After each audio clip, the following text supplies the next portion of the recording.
এই কোরআন আওয়ামী লীগের, এই কোরআন বিএনপির, এই কোরআন জামাত ইসলামীর, এই কোরআন জাতীয় পার্টির, এই কোরআন ওফেন্টল শুধু মুসলমান নয়, কোন বিধর্মীয় যদি কোরআন অনুযায়ী চলে ইমানদার হতে চায় তার জন্য জান্নাত।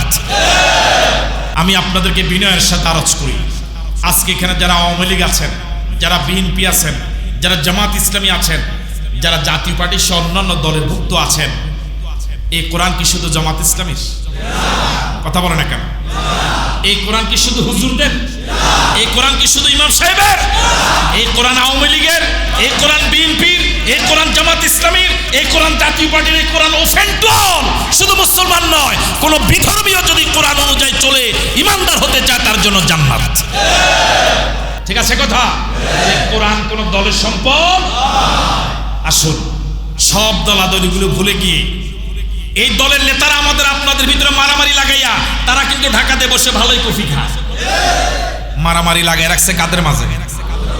আমাদের ভিতরে দলাদলি লাগাইয়া, আমাদের ভিতরে হিংসা বিদ্বেষের বীজ বপন কইরা ওরা কিন্তু সবাই কি আছে?